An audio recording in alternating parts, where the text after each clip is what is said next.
Ralph, you're live? Yep.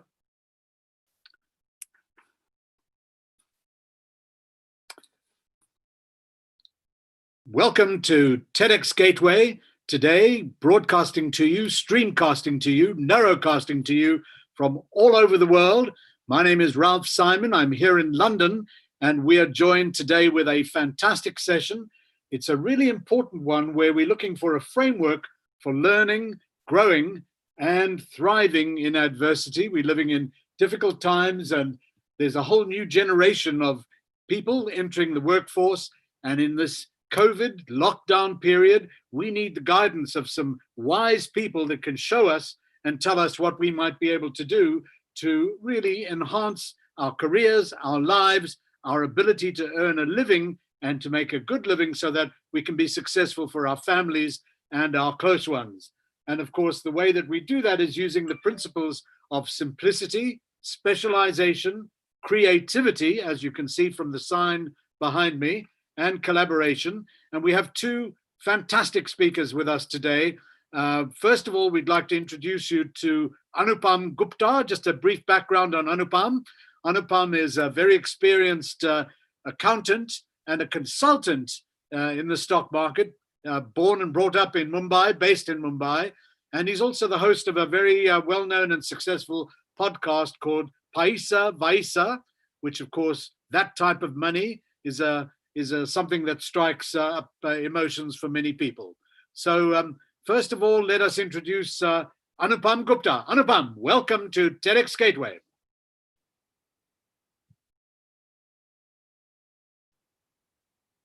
Yeah. Thank you so much, Alf. It's really good to be here and to join you on this really special session. We're going to be presenting to you today the results of 2 years of research on drivers of professional success in highly competitive industries and professions. And I will begin the first half of this presentation and Saurabh will join in for the second half. So let's just get this started right now.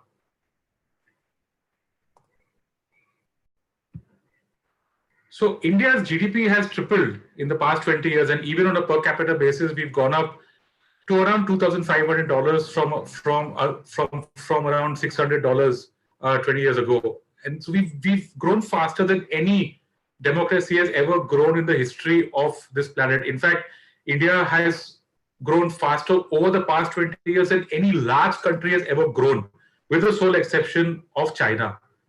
And yet, all this prosperity hasn't produced any happiness. Nearly half the marriages in our large cities are breaking down. Job security is a source of mental stress for a big part of the workforce. Mental health, as we know, is a serious issue now. So, no surprise there that Dr. Sharmila Banwar, a Mumbai-based psychologist that we spoke to, says that she sees many people who can't figure out how to strike a work-life balance. They understand it conceptually, but can't implement it practically. So where exactly is the problem? So we think that at the core of the human inability to find happiness, even after a lot of hard work and professional success, is the wiring of the human mind.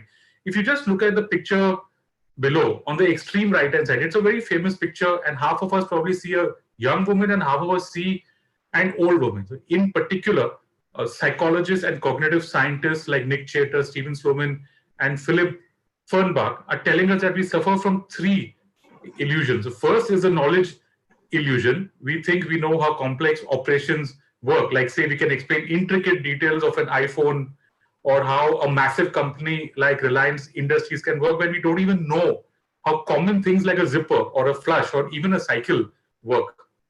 The second illusion is that we can multitask, when in fact we just can't. Our brains aren't wired that way.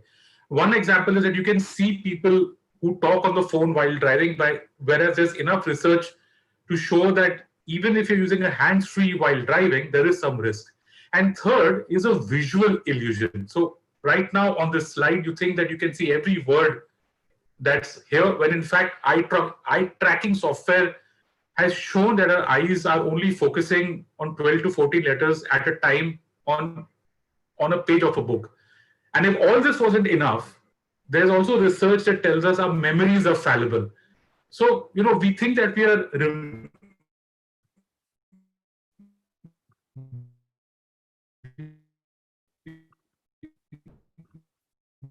that we are remembering, visualize a tiger, and then ask them if they could recall how the tiger stripes flowed horizontally or vertically on the head, on the body, and on the tail. Most of them got it wrong. We know we also had got it wrong. So you think that you know what a tiger looks like, but actually you don't. If you're wondering how we've survived so far, our brain is an expert in creating shortcuts and making sense in how to live this world. So that largely helps us to survive through life. How do we actually thrive? How do we push forward to make our lives more meaningful, both in a professional way and to find personal happiness? We present to you the simplicity paradigm. This is our framework. This is what we've done over the last 2 years and research.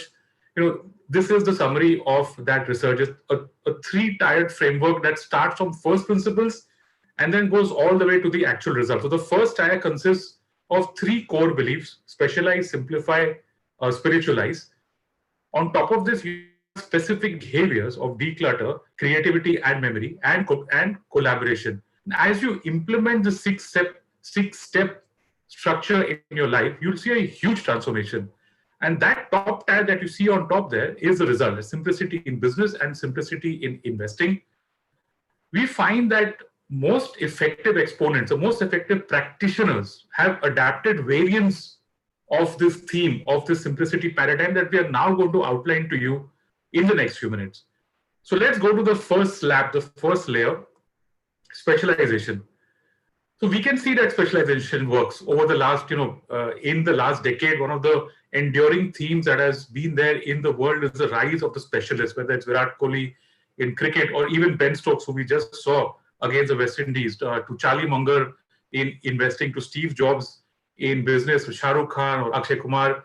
One of the big trends of this last decade is the rise of the specialist. Now, the idea of specialization actually goes back 300 years to Adam Smith, but the recent focus probably came with Malcolm Gladwell's Outliers book, which speaks of 10,000 hours of practice to master your talent early in your career. So one of the questions that most often people ask, we've had that a lot, used to be a question for me also: what do you specialize in? What's the process there? The answer to that is in a simple framework by Robert Greene in his book called Mastery. He says that first, you have to find an area that you love, something that innately appeals to you. So find that subject that intrigues you. Second, find a guru, find a mentor who is an expert in that subject and can help you on that path, probably give you some shortcuts also. And third, once you've learned all of this, you go into what he calls the creative active mode and go build your mastery. So we know of all, the examples that I mentioned are great manifestations of this idea. One example that we can think of is the legendary fund manager Charlie Munger of Berkshire Hathaway. Closer home, there's Ramdev Agarwal. We had spoken to him, and his story is fascinating. He was very clear about 2 things very early in his life. So the first was that he wanted to be wealthy, and the second was that he wanted to be wealthy using investing as a mechanism. And he developed skills very early on to this. For example, and I'm talking back in the 80s and back in the 90s, whenever he used to visit a restaurant, to have food, he would have the entire profit and loss of that restaurant in his mind, right down to how many customers are coming, sitting, what time they're spending, what's an average bill that they have, what is the cost for the owner. From there, he found mentors like Sanjay Bhattacharya, who would guide him to develop very, very high levels of skill. And that's what he used to identify great businesses and put serious money behind it. So that's specialization. We'll come to simplify. Now, we are all consumers of simplicity in some form or the other. Some of the largest selling products in the world that simplify our lives, the iPhone, just costs some $500 or less and retails for more than $1,000. McDonald's burgers that have made fast food ubiquitous all over the world. Index funds that John Bogle had introduced, or back home, you have the SIP, the idea that you just have to invest a small amount of money month after month. All of these are examples of prosaic products that deliver simplicity in our lives. So delivering simplicity actually sounds easy. When you hear these products, you'll say, what's the big deal in that? And these products have in fact changed the world. But creating them is not easy at all. The way that it's done is at 2 levels. The first level is simplification through process, and second is simplification through principle. So simplicity through process, through habit. We can look at Krishna Devaraya, who was a dominant ruler of the Deccan some 500 years ago, by far the mightiest ruler the Deccan has ever had. And his routine was legendary. Manu Pillai writes in his book, and I quote, every morning he drank 3/4 pint of sesame oil, after which he anoints himself all over the same oil.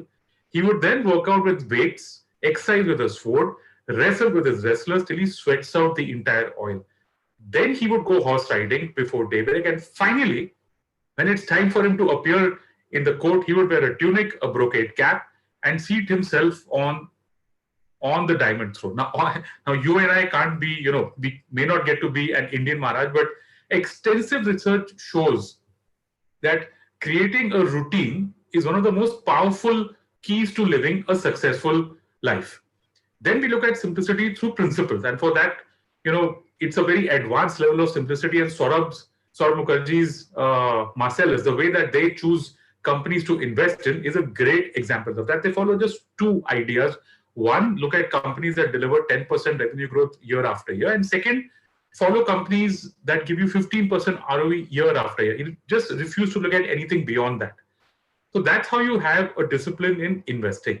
So whether it's the iPhone or the McDonald's burger or the SIP or the index fund, once these products hit the market with runaway success, everyone says it's easy to make. But simplification through principles is the ultimate sophistication. And that's it for me, Ralph. I'll hand it over to you. Thank you. That was a good setup for this, and it gives us a good opportunity to be able to introduce you to the next really great participant and speaker on the session. And just to give you a little bit of background before we formally introduce Saurabh Mukherjea to you, just to give you some kind of idea. Saurabh was originally from Kolkata, but he has a really amazing career. He was studied at the London School of Economics, where he got a BSc in economics with a first-class honors, then did a master's degree at the London School of Economics with distinction in macro and microeconomics.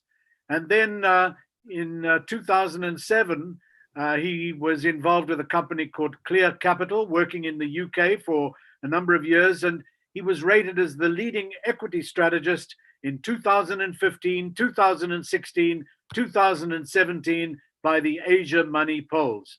He then decided in 2018, after being involved in very successful business in India, to start Marcellus Investment. And he took the view that his philosophy really revolved around finding dominant companies where the culture of innovation and building new competitive advantages has to be ingrained in every layer of management, because that is what will help them sustain their dominance over long time periods. And the interesting thing about Saurabh's beliefs and his philosophy and the way that he focuses on trying to find best of breed in profitability and company growth is that he has averaged returns on his portfolio investments of in excess of 20% per annum on a very regular basis. So Saurabh Mukherjea, a very warm welcome to you here at TEDx Gateway. Take it away. Thank you, sir. Thank you, Ralph, and thank you, Anupam, for a super introduction to the session. So, folks, Anupam took you through. Saurabh, I'm sorry, we forgot one thing. The Yes, key thing we didn't mention, he is also the very successful author of 3 important books: 2014, Gurus of Chaos; 2016, The Unusual Billionaires; and in 2018, a book that gave him the title of The Coffee Can Man, Coffee Can Investing, The Low Risk Route to Stupendous Wealth. Saurabh, over to you. Thank you. Thanks, Ralph. So Anupam took us through the first 2 elements of the paradigm, of the simplicity paradigm. He focused on specialization and simplification. I'll begin with the final element of the foundational layer of the simplicity paradigm. That element is spirituality. Now, it's easy to be cynical about spirituality, and I too was a cynic until I became a professional investor a few years ago. That's when I realized that there are no future facts. There are no future facts which can help my colleagues at Marcellus or myself look after the monies of thousands of Indian investors. Spirituality, to my mind, therefore becomes the bridge between our abilities and our ability to look at the world around us using whatever innate talent we possess. Think about it like this. I don't know with certainty what will happen tomorrow, but rather than staying up all night and fretting about my lack of knowledge of the future, I need to control my mind and my emotions and stay as rational as possible. If I can get better at this, I'll be able to deal with greed and fear better than I can today. Now, the investor who's explained this concept most clearly is Ray Dalio, and he's put it in the following words. The most valuable habit I've acquired, he says, is using pain to trigger quality reflections. If you can acquire this habit, you learn what causes you pain and what you can do about it. And that will have an enormous effect on your effectiveness. Like Dalio, there's another American fund manager, Jason Voss, who we interviewed for our research. He's a deep believer in spirituality, and he believes that spirituality helps us make better investment decisions. Meditation not only helps you relax, it also helps you improve focus. It helps you understand that your family, your colleagues, and your friends' happiness is far more important than your own. In simple terms, both Dalio and Jason Voss have put it in different books. In simple terms, meditation heals your mind and lets you perform better for longer. In Jason Voss's words, meditation techniques are the polishing techniques that help you be the best. You need to find the tools and techniques that exalt your consciousness. Once you discover them and you find that your talents are unique, then all of a sudden magic happens. So that's spirituality. We now move to the more advanced level. The more advanced level skills in the simplicity paradigm. We leave behind the foundational level skills, right? So we begin with clutter reduction, right? And why do we do that? Because even if you and I meditate every day, if we can't manage our tasks and our projects, our system will go back into stress due to cognitive overload. So we've got to make a conscious attempt to focus on what is important. But how do we know what is important? Cal Newport has written 2 outstanding books on this subject. And in India, studying the lives of business legends like Harsh Mariwala has shown us that there is a step-by-step process to reducing mental clutter. The process begins with being very clear about our goals, right? This sounds simple, but it's actually not that easy to do. An example of a clear goal that a fellow fund manager in California gave me last year is this.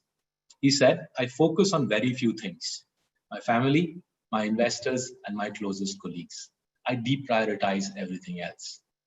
Once you have clarity on your goals, you move towards building prioritized checklists to help you with execution. There's superb literature on this. Atul Gawande has written an outstanding book on this. That brings us to the final element of clutter reduction, that is memory, right? Why are we reducing clutter? We're reducing clutter because it allows our mind to be more creative. Memory and creativity have a big role to play. A big priority of decluttering our mind is linked to the fact that we want our memories to last longer. We don't want them to depreciate quicker than they should. And the Ebbinghaus forgetting curve is a concept which captures this phenomenon. So that's clutter reduction. We'll move to creativity, arguably the engine room of high performing success, right? In the modern free market economy that all of us live in, even if our ideas are only marginally better than those of our peers, we'll be in high demand. Original thought, therefore, becomes the key driver of wealth and success in the world that we live in. That leads us to the trillion-dollar question. How can you produce genuinely original thought?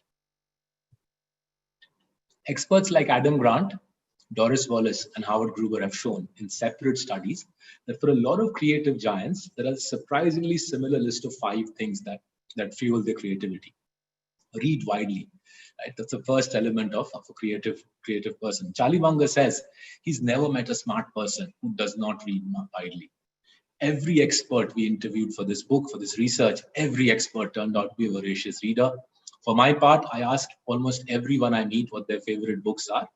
I create a long list in my phone, and then every Saturday I curate that list and order more books. I spend almost all my free time reading. Second element of creativity, explore the world, travel extensively, meet a variety of people from different cultures and religions. Most of what I learned before I became a professional investor came from doing odd jobs as a teenager, backpacking holidays, friendships formed in betting shops, and the bank branches where I worked through my late teens and early 20s. Third element, enhance your memory. People who have highly developed memories tend to have a very high level of ability to focus on essential information, right? They have attentional abilities to focus on essential information. There are specific memory enhancing techniques which are worth learning. You can easily find them on the internet. I repeat again, memory and creativity fundamentally linked. Fourth element of creativity, work hard, produce lots of ideas. It is no surprise that all the creative giants have a high output rate. For example, Oscar-winning film director Satyajit Ray directed 36 movies in a 35-year career. Many of these movies are treasures of world cinema and cornerstones of Indian culture. And the final element of creativity, folks, make friends, jam with other creatives, find allies, find people who can give you emotional support, intellectual support, and practical help. Now, if you wanted to find someone in India who exemplifies all of these characteristics, which make for a creative person, you can look at Sanjeev Bikhchandani. He defied convention at almost every step of building Naukri.com, a company which is housed inside the listed giant that Sanjeev founded. The company is called InfoEdge. We now move to the sixth and final skill in the simplicity paradigm. No matter how creative you are, if you want to change the world with your ideas, you need to learn how to influence other people and win their support and collaboration in favor of your cause. The greatest teams that you see in the world, the greatest teams are teams of rivals, teams of diverse sets of people who might not see eye to eye with each other on day-to-day issues, but who work towards a common goal. The most striking examples of this are the Civil War cabinet that Abraham Lincoln built, arguably the cabinet that pulled America up from the ashes of the Civil War. And back in India, the first cabinet formed after independence. Gandhiji brought together people like Sardar Patel and Baba Sahib Ambedkar, fierce political rivals, and he united them in the common cause of building the constitution which governs our lives. Coming to modern day India, Manish Savarwal of Team Lease told us how a diverse group of characters built his firm Team Lease. And he used a very striking metaphor. The metaphor is Hoysala architecture, which dates back 900 years and can be seen in the temples of Belur in Karnataka. The sculptures in these temples include lions, signifying power, elephants signifying strength, and horses indicating speed. A good king has to ensure that he has all of these in his kingdom, because any one animal by itself won't be enough. You need the combination. And if you want to see a combination at work, look at the company that Verghese Kurian built. He built Amul from almost a nothing firm at independence. It was nothing. It didn't even exist at independence, to a company which is 3 times the size of Nestle India today. Nestle is worth $22 billion. You can imagine what Amul would be worth were it listed. Amul is collaboration on an epic scale. The Gujarat Cooperative Milk Marketing Federation procures milk every day, 2.3 crore liters of it, from 19,000 village milk cooperatives and from 36 lakh individual milk producers. So that is the 6-part simplicity paradigm. 2 layers to it. The foundational layer focuses on specialization and simplicity. The more advanced skills are creativity and collaboration. There are millions of hardworking, ambitious people in our country, but only a select few have the discipline to adopt the simplicity paradigm and do justice to their talents, grow to peak potential. 2 striking examples of famous people that all of us will know about are 2 famous music directors, R.D. Burman and A.R. Rahman. Their lives exemplify the simplicity paradigm. Both started training as musicians by their early teens. Both became professional musicians by their mid-teens. So by the time they were in the late teens, they had done Malcolm Gladwell's 10,000 Hours. They broke away from conventional paradigms to create path-breaking music in their 20s. And with Teesri Manzil in 1966 and Amar Prem in 1972, R.D. Burman revolutionized Hindi cinema music. He made music the center of Hindi cinema. A.R. Rahman's Roja in 1991 was rated by Time magazine as one of the top 10 movie soundtracks of all time. Both of these music directors worked long hours with an intense focus on perfection. Most importantly, both befriended the leading producers, film directors, and film stars of their time, and they excelled in collaboration. You need to collaborate if you want to do justice to your talents. So that brings us towards the end of our presentation. For most of the past decade, we have tried to understand the drivers of greatness. We began with corporate greatness in The Unusual Billionaires. We profiled a unique set of companies that delivered outstanding financial performance year after year. We translated these guardrails of having simple rules for great financial performance. We translated this into easy to build portfolios with coffee can investing. And finally, we finished this trilogy with an overarching philosophy to live great lives We believe living great lives is possible. The simplicity paradigm shows us that despite the various hurdles thrown at us by this great country, we can live successful, fulfilling lives.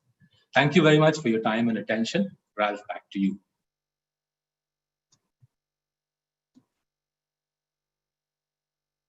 Here's a question for both yourself and also for Anupam, which really ties into what is going on in this lockdown period. People in India and around the world seem to be rather demoralized and feeling down during this prolonged lockdown, not only in India, of course, but worldwide. And the symptoms and the experiences seem similar. People just can't seem to get themselves going. So is there anything that the two of you, drawn from your research, can advise to help people change this feeling of being down to seeing a more optimistic way of going through this? What could be done? It looks like a super question. You could argue this is the question every household in India is asking at the moment. I'll give my 10 cents and then request Anupam to contribute his thoughts. I think that the key to staying upbeat, staying positive, and building your strengths to the lockdown is building a routine. What happens is we are used to a conventional routine of waking up in the morning and going to work and then doing our thing at work and coming back home. What the lockdown did was disrupt that routine. And I think central to success through these difficult days is building a new routine where you wake up in the morning, you probably follow a similar routine around breakfast, early morning exercise. But the more routine oriented you make your life, the sooner you realize that the lockdown actually gives you free time that you didn't have. That free time for reading, for pursuing your innate interest. So in my case, I think I've read more books in the lockdown than I've done in the last 3 years. And the book itself, The Victory Project, we finished through the lockdown. So key to using the lockdown to best effect, create a routine. Obviously, you have to work through that routine, but that routine will give you space of mind and time in your diary to do what you innately love, what you excel, what you enjoy at, and you build on your strengths and come out of this stronger, not weaker, better, not bitter. Anupam, your thoughts? Yeah, Saurabh, I think it's just the triangle that we've shown. You start from from specialization, find something that you love to do. I think a lot of simplification has been forced on all of us in the entire world. There's no going out, there's no eating at restaurants, there is absolutely nothing to do. So a lot of simplification in a life has been forced on us. You just wake up in the morning and go to sleep, and before you know it, the day is over. Spiritualization is fantastic. I mean, meditation is a big help, especially through these very stressful times. You come to declutter. What's worked for me is just cutting off from every news source, absolutely. And if you want to know about a certain aspect about COVID or about anything, research deep into that. Find maybe 3 or 4 sources of information and just read on that, and you'll find a lot of anti-consensus. And we've spoken about being original in our thinking, being anti-consensus in our thinking, and you can see that, that people are at a paranoid level, whereas the science says something else. Then, of course, once you've decluttered, then creativity is an individual thing. You could do it in whatever way you want, find something new to do, learn a language, read a book, and stuff like that. And collaboration, I think this is given a wonderful opportunity, especially to people, who are already working within teams, to reach out to others in the team and work on something new. So I think every element in the simplicity paradigm has helped me out on a personal level to take out this time during the pandemic. And we know it's not over. It is still going on. God knows when it will end. Ralph. That's a good point. And you've also drawn on to something else that's important. I'd like to ask you and Saurabh to comment on this. Indian parents, in particular, pressure their kids to study, to try and earn, to try and get into an IIM or an IIT, to live a successful life. The pressures are intense. In your book, The Victory Project, you give great learnings on how to reach your peak potential. And I was just thinking of the incredible young Indian thinker, outlier, I guess you can call, who invented and developed Ola in India. Have you got any particular guidance you might give to Indian parents or Indian grandparents that are so concerned about what they can do to just help guide younger people into chasing their dreams and not necessarily have to be bound by the rules? No, lovely point, Ralph. So in a way, one of the reasons Anupam and I wrote this book, right, is we sort of asked ourselves that when we were in our teens, when we were in our early 20s, what book would have helped us live happier, more successful lives? So our generation, Anupam and my generation, is the transition generation between the socialist era of the 80s and the sort of free market India that we live in today. And in that transition generation, our parents naturally practiced the mores and they had the ethos and the mores of a preceding generation where academics and academic success solely could help you rise in the world.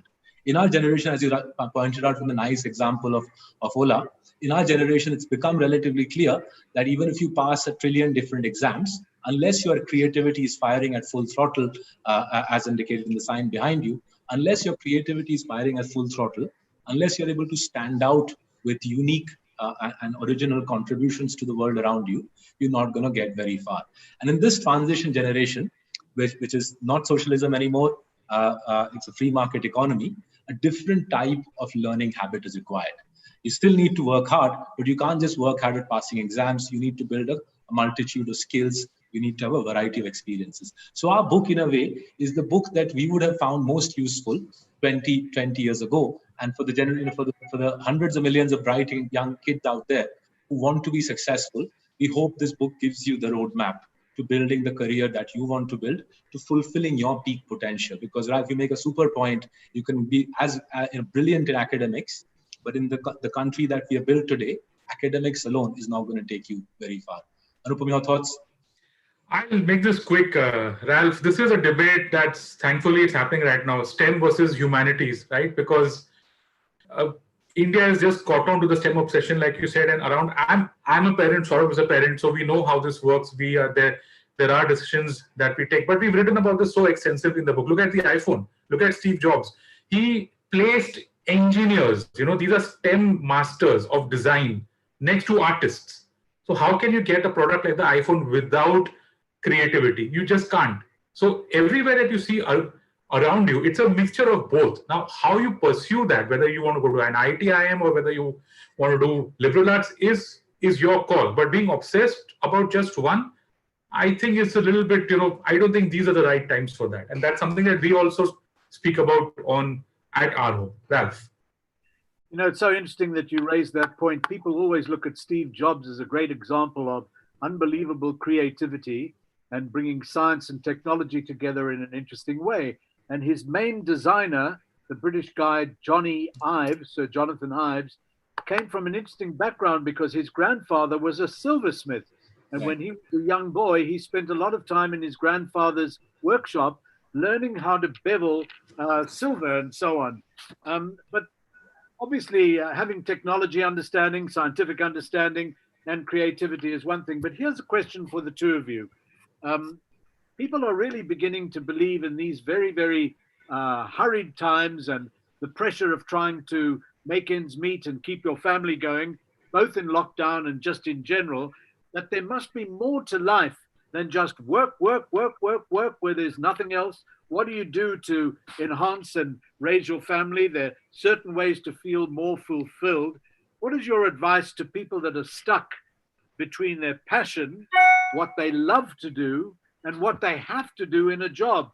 How can you find yourself in a position where you can do what you love to do and then use that as a basis to earn good money, make good progress in your career? Have you got any thoughts on that? So I think I have to confess, it took me the best part of 20 years to realize that there is no choice to be made here. You have to do what you love to do. You try any other option in a highly competitive free market economy, you'll just get massacred because if you're obviously unhappy with what you're doing in your day job, if you're unhappy with what you're doing in your day job, you're not going to be creative, and other people who are more enthusiastic about that line of work will overtake you. So I think in a way, the world that we live in has made the answer quite simple for us. For every single person out there, unless they're doing what they love to do, unless they're doing something that they innately like, life becomes very difficult. At least achieving peak potential becomes very difficult. Robert Greene makes this point actually very nicely in Mastery. He makes the point that if you really want to go into highly creative mode, you got to lose this line. The line between work and play has to get blurred for you. As long as you're doing this work-life balance thing, you're not going to be hitting peak creativity. For those who hit peak creativity, the line between work and play gets blurred. Whether it's people like Verghese Kurian who built Amul, or whether it is people like R.D. Burman who revolutionized Hindi cinema music. So there is no choice to be made.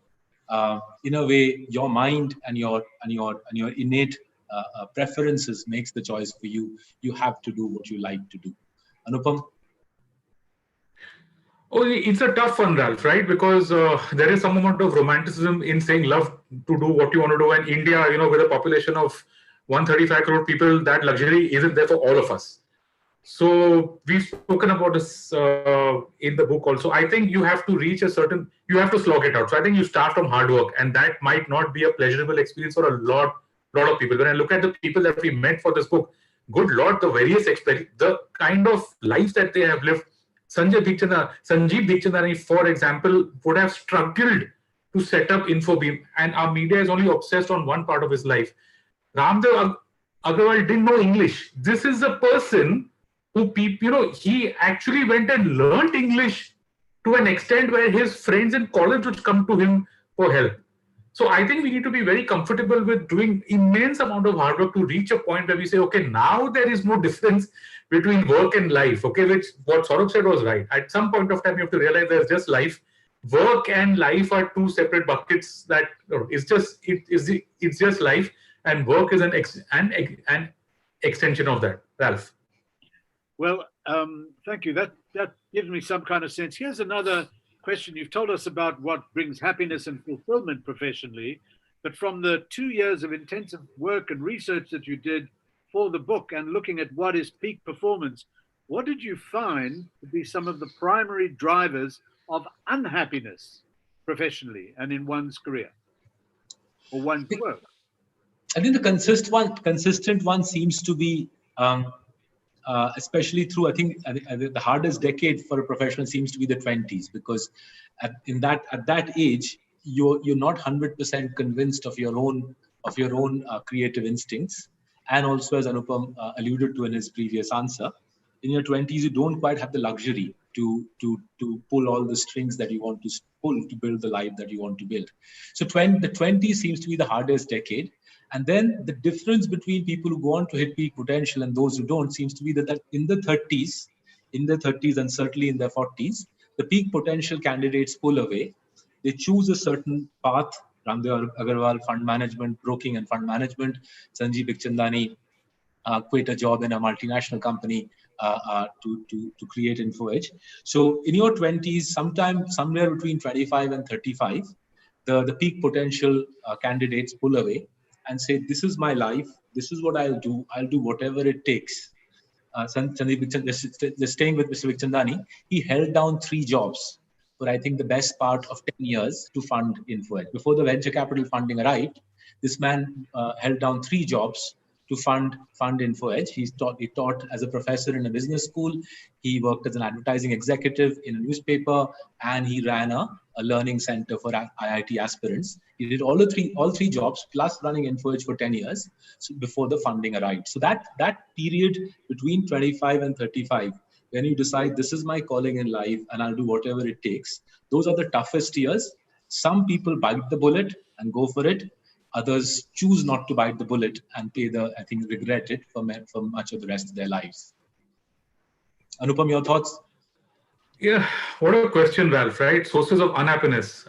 There are just so many of them right now, because Saurabh was making this point about how, there is something in the 20s and there is something in the 30s. I think we've made this point in the book also that India is living with expectations of a first world country and aspirations toward that in a country that's actually not reached that. We are at $2,500 per capita income, and the US is probably at an exponentially higher than that. There are 2 things which I feel are sources of unhappiness that, in my experience, expectations and doubt. So doubt is again a function of the effort that you're putting in your career. And that we've spoken about how you specialize, simplify, spiritualize, that can actually help you out there.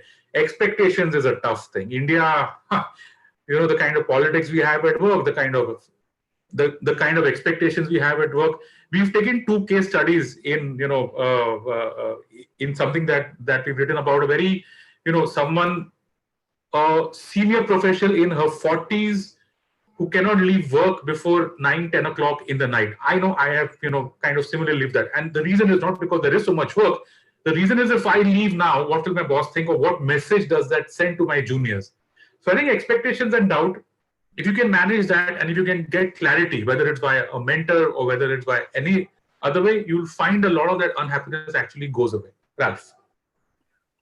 Well, I think I think those points that you make certainly has some resonance and some relevance. Just one thought before we go into, I've got a lot of interesting questions from all over India and a couple also internationally. But before we do that, one final thing I want to just ask the two of you. You both believe in the importance of original thought and original thinking. And when I think of original thinking, we'd mentioned Steve Jobs, obviously, he was very much an original thinker.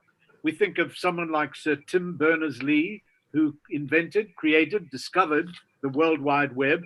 And then I try and think of somebody like the Ukrainian American who came to America with nothing by the name of Jan Koum and had an idea in his mind about creating what became WhatsApp, which so many people now use all over the world.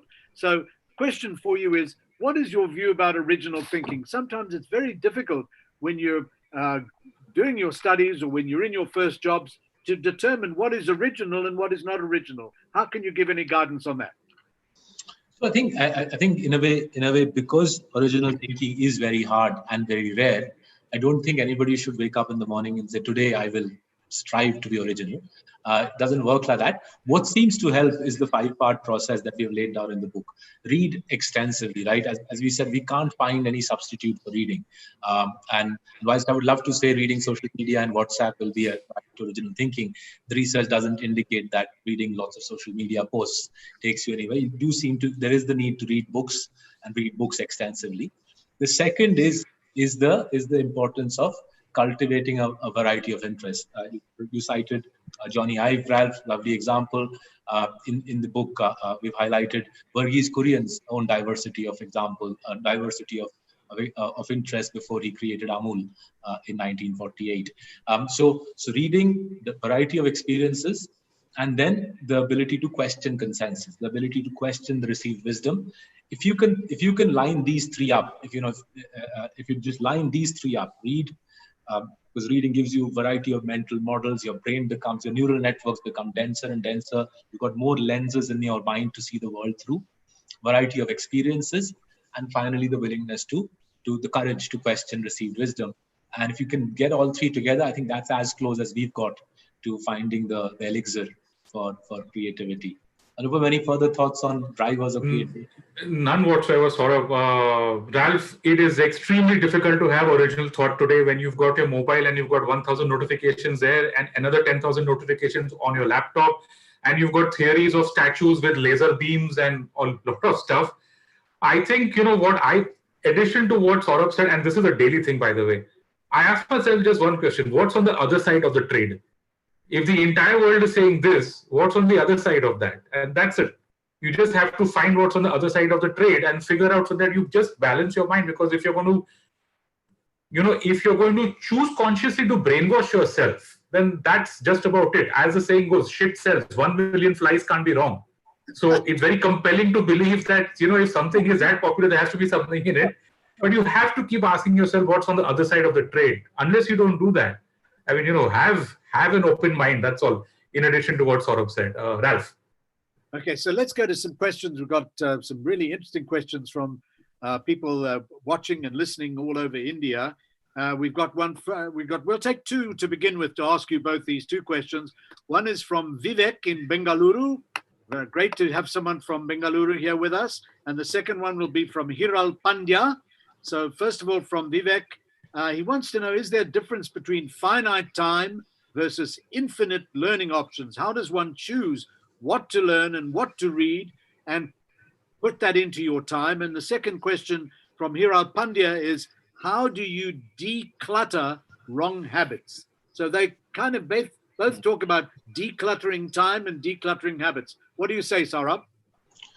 So I think the reading question I've also pondered about for a long time, and the solution I found, the one I was mentioning in my talk, is ask as many people as you can on an ongoing basis. What are they reading? What have they enjoyed reading?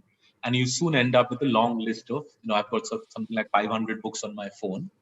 And then once a week, sit down for 15 odd minutes, look at the reading options on your phone in terms of the list of reading choices you've built, and ask yourself, amongst these, what are the options which captivate, which capture your interest, which appeal to your interest the most? Do a little bit of research on the internet on the quality of the material, and then read away. So build a long list, then curate that longer list to a shorter list basis your interests, and then curate further on the quality of the material. It's not very hard these days to figure out using reviews and ratings on the internet what is good stuff and what is relevant stuff. What you'll soon find is if you do that, you'll end up reading more and more interesting material. You'll end up reading more and more interesting material that others haven't read, have no interest in reading, probably haven't even heard about it. And once you begin that journey of reading stuff that others haven't read, aren't reading, won't read, your mental models start building up. And my personal experience was, within a couple of years, your mind has gone down pathways nobody has gone down before. So it does involve reading. I think super question from this person. How you read, what you read is central. Reading lots of social media stuff and lots of newspapers articles is not going to take you very far. You can just clog your mind up with reading plenty of day-to-day news. It's not going to help. Reading literature helps. Reading high-quality books helps. You've got to build a certain process for doing that. And the more you find yourself reading material that others aren't reading, the more likely you'll hit upon originality. Anupam, do you want to take the second point? The declutter on habits. Yeah. So that's a tough one. Bad habits, there's now enough research. And in fact, our book also talks about this, about how bad habits are difficult to go and good habits are difficult to build. But once you build a good habit, then repeating that is seriously easy. So whether it's quitting smoking, starting an exercise, eating healthy, I think first and foremost, you need to be very clear on your intention, and then have targets. Have very small achievable targets over a period of time. If it's smoking, you just probably go cold turkey, and then you just keep at it over a period of time. You have to just motivate yourself. There is no way that you when it comes to decluttering bad habits, you need to be very clear what's motivating you, and you need to have a routine that this is the path. This is how I'm going to let these bad habits go. And every time you slip, give yourself the freedom to slip and be kind on yourself. Forgive yourself. I think you can do it. Ralph. Okay, we got another very interesting couple of questions. First of all, here's a question from Lunal Shah. Saurabh, what are the 5 most important books that you might recommend, and what are the 2 of you reading? That's the first question. And then a second question from Shreyan Lalwani. Shreyan wants to know, is the 5 a.m. club necessary? Can night owlers achieve success? So the 5 a.m. club one, I'll leave to Anupam. I belong to the 5 a.m. club, but I'll let Anupam answer whether that's necessary. On the books that 5 most valuable books, I earn my living managing other people's money. So from a professional context, books that have been very useful for earning a living was The Rise and Fall of American Growth by Robert Gordon.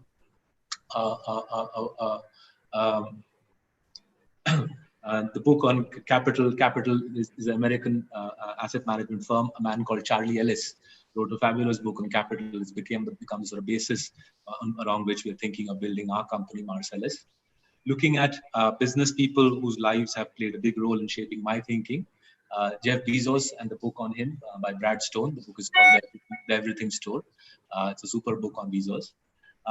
My obsession around rituals and a lot of the thinking in the book around habits and rituals, including the 5 a.m. ritual that I have, came from a book called Daily Rituals by a guy called Mason Curry. Basically, Daily Rituals is the lives of 300 people and the rituals that have shaped their lives. I found it to be a very useful book. And finally, the way we talk, the way we write, the way we think, a lot of it has been shaped by a lady called Barbara Minto, She wrote a book called The Pyramid Principle, I think 25 years ago. I came across it 20 years ago, and it's been very helpful for me. Anupam, over to you for 5 a.m. Ralph, could you just, Saurabh, could you just make me understand the 5 a.m. question? I didn't quite get it. So I think the gentleman is asking, do you have to wake up at 5 a.m. in the morning to be successful, or can you stay up late at night and still succeed? And do whatever works for you. And I am a very light sleeper, and I used to be an early morning person when I used to work early on in my career. Our morning meetings used to start at some idiot time of 7:30 in the morning, and I stayed 20 kilometers away from work, so I didn't have any choice. I had to wake up at some 5-6 o'clock. I'm not a big believer in early mornings. You have 24 hours, figure it out. There's enough time. Honestly, 24 hours in a day is massive time. You'd be amazed at the things that you can do. Just build a routine around that. I just like to be flexible. You want to wake up at 5, wake up at 5.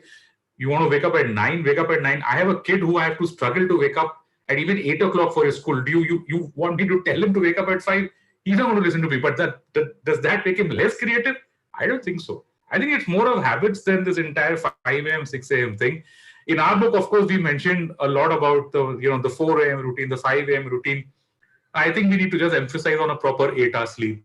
There is enough research. There are 2 books. In fact, since you mentioned books, there are brilliant books, one on breathing and one on sleeping, that have just changed the way that we look at fundamental things like breathing and sleeping. I mean, I would recommend that read these books. I will just about start reading them. But if we are just learning how to breathe properly and sleep properly, just go do whatever suits for you, provided A, it's a routine, and B, you have certain goals for the day that you achieve. Uske baad aapko jo karna hai karo.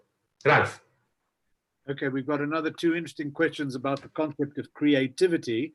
And the first question is from Rajiv Dutt. Rajiv asks, are age and creativity inversely related? Can one be creative in one's 60s and beyond? And the second part of the question is from a number of different people who've sent in questions. How do you cultivate creativity in your kids or in your family? Is there a way that people can become more creative, or is it a skill that is inborn, born in? When you mentioned some of those names, A.R. Rahman and others, were they naturally creative, or can creativity be developed? So I think super questions. These 2 questions, right, are basically the 2 questions which form the pillars of the 2 books. So Anupam, I'll take the first one around age and advanced age and creativity. If you could answer the second one around children and creativity, what can be done there? On age and creativity, there's growing evidence that writers, fiction and non-fiction, do their best work in their 40s, 50s, 60s, and 70s. So, for example, a spectacularly good book, I think in the last 20, 30 years, probably one of the best books of non-fiction written, Guns, Germs, and Steel. Guns, Germs, and Steel was written by Jared Diamond, but I think it was post-70. Post-70, this man produced this absolute masterpiece on how the world has evolved in the last 30,000 years, right? And as I was saying, there's growing evidence to show that people are getting more creative in their 40s, 50s, 60s than they've ever been. And it seems that the internet has a big impact because as you grow older, obviously your mind has become multi-layered through the experiences you've picked up in life. And what the internet is giving you is ready access to other people's experiences, facts, information. And that seems to be one of the reasons why, as opposed to the previous pattern of most creative work being done in your 20s and 30s, the creative peak seems to be shifting to 40s, 50s, and 60s. So for everybody out there, our age and above, loads of good news. There's plenty of creativity in the years ahead of us. Back to Anupam for the more difficult question on children and creativity. Are they born? Can they be made? I'm going to get your take on that, Saurabh, but I'll just add one more thing on the age part for creativity. I would encourage everybody to just Google the concept of late bloomers and look at the career of someone like a Clint Eastwood. We all know how old he is, and we know the kind of movies he's made in the last 10 years. So, there is enough. Don't let age be a factor out there. Creativity in kids is a tough one. I think creativity in kids first needs to be cultivated in creativity in parents. Okay, so I think once you start from there, and let parents have an open mind. I know it's a struggle for me. And I think you just need to give kids a lot of freedom. And as a parent, you need to be very, very accepting of the mistakes they make. I think that works the best to get the creativity out of kids. I think for parents, they are relating creativity and output. And they probably want each output of their kid to be a top 10 on the charts. And I think if that is not achieved, then I think that's a problem for parents. But I think that for kids, being consistent at something for a very long period of time is much better than being number one erratically. So I think that's a thought that I would leave with, and I would actually throw this question back at Saurabh. What's his views on that? He's also a parent like me. So I think, look, I think on this issue, what I ended up learning from growing up partly in India and partly in the UK is that formal education has a lot less to do with success than we would assume it to be, right? So whether you study in Cambridge, Oxford, or IIT or IIM has a lot less to do with outsized success, with achieving peak potential in the world around us than we assume it to be. And I think that coming to terms with that is a big challenge for parents across the world. I've seen, whether it's my relatives in America or for us in India, the appreciation, the realization that formal education is not going to take my child very far is actually very difficult for parents to come to terms with. And whilst I've understood that, I have to concede, even my wife and I, we're coming to terms with the fact that just by making our children grind through exams in school is not the best driver to achieving peak potential. Okay, let's take another couple of questions. Here's one very interesting one, a modern day problem really, from Rish Tana. Rish has asked, what does one do when you have a toxic superior or a toxic boss where there's no trust and where they feel like in this COVID environment, working from home, you're on holiday? Can anyone of you give any suggestions as to what do you do when you keep having this issue with someone that is a position higher than yourself that is toxic? I think Anupam will turn to you for expertise. You're a wiser man on subjects like this. Yeah, I'm not going to touch this one, okay? Because I haven't had a salary job now since 2013. I don't know what that's like. So this is all yours. Oh, Lord. I think, look, I mean, firstly, from what the questioner is asking, it's not clear whether the superior is toxic because of performance issues with you, or whether the superior is toxic regardless of how well you perform. Clearly, if you believe that you're doing the best you can and you're performing to peak potential, and the superior is toxic, then clearly it's time to explore new pastures, explore new avenues for growth. But if you believe, before you make that final plunge, I think it's worth introspecting and asking, is my boss toxic because I haven't delivered what I was supposed to deliver? I have worked with both types of bosses who were toxic when I was underperforming. And I learned some of my most powerful lessons from those bosses, people who kicked my backside when I was underperforming. In fact, I learned the pyramid principle, the Barbara Minto pyramid principle, from one such boss, a man called Steve Norton, to whom I owe a lot. He forced me, absolutely forced me.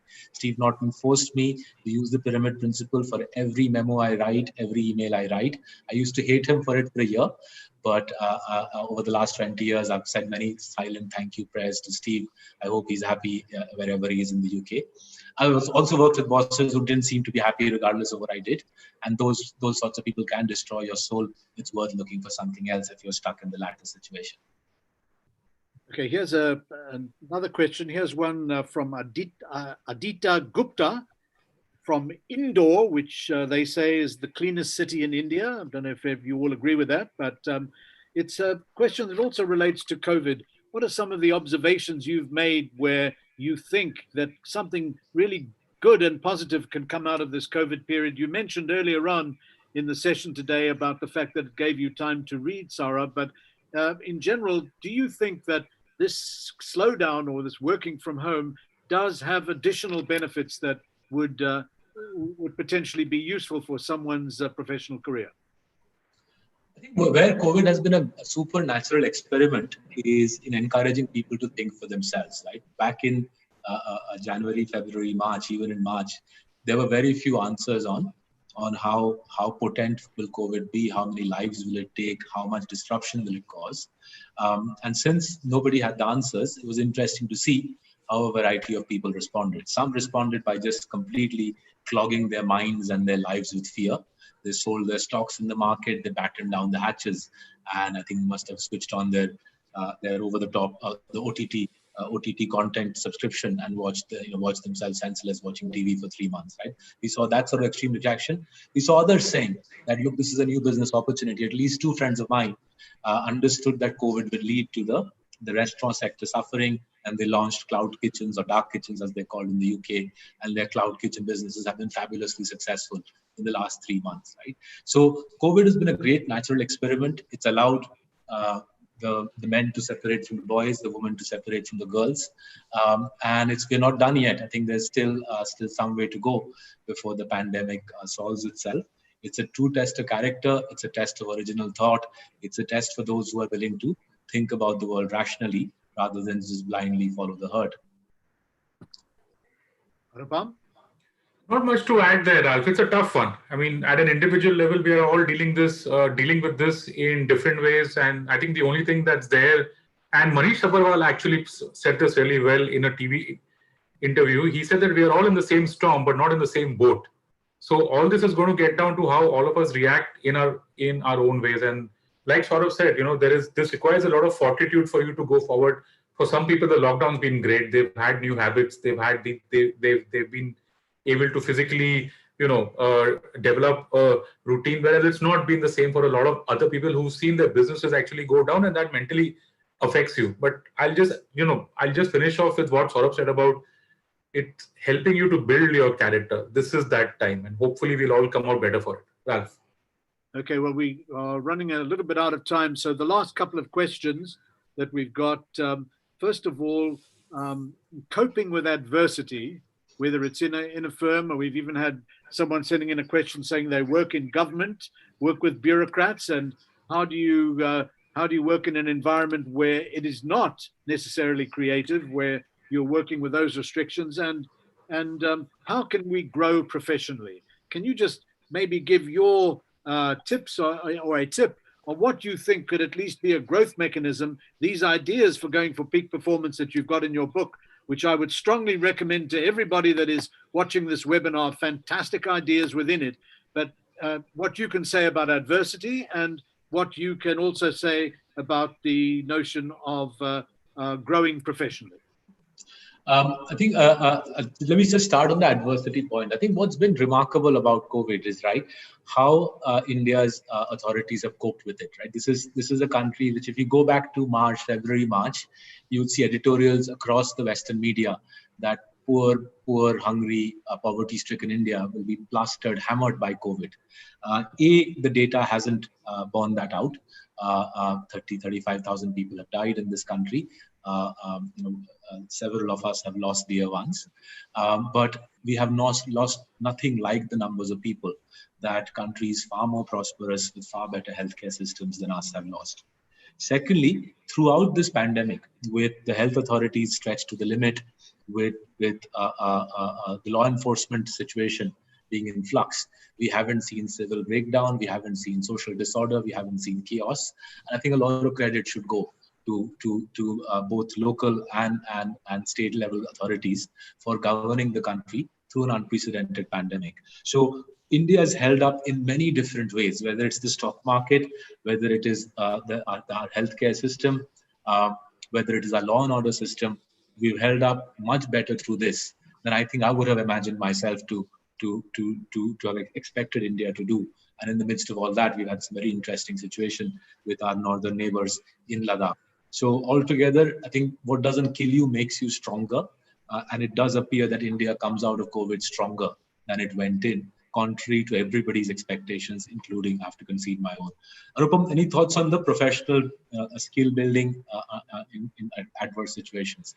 So there are two types of people here, in my opinion, Saurabh. I mean, two basically people who actually have a full-time job and are getting their salaries. I think for them, what might be a good idea, since you're already in a very comfortable place, is to find something to build your skills further. If, whether that could be writing a blog or listening to music or learning a new language, something that opens you up creatively. maybe get a reading list and get a lot of reading material in for you to develop new ideas. That's if you have a, you're someone who is stable professionally. It's a good time to enhance your skills in certain areas. Unfortunately, for the people who've either lost a job or who are actually going through a lot of adversity, this is a tough time. My guess is to constantly be in touch with large networks of people. And social media really helps out there. Not all of social media is a pool of trash, which I kind of have a thought on that, but let's leave that aside. But if you know a way to expand your network using social media, then do that. Meet people, talk to people, interact with people, and maybe find a way out there. I've seen a lot of people posting their job requirements on Twitter, for example. So that's one way to actually overcome that adversity. So you might have some views on that also. So carry on, Saurabh. Yeah. So I was saying that the critical aspect of adversity is that you have situations of adversity where you don't have time at hand, and those are super difficult situations because it tests your presence of mind. And then you have situations like COVID, where it is an adverse situation, but you do have time at hand, right? Because it's a slow burn situation, right? The economy suffered through March, April, May, but it was a slow burn situation.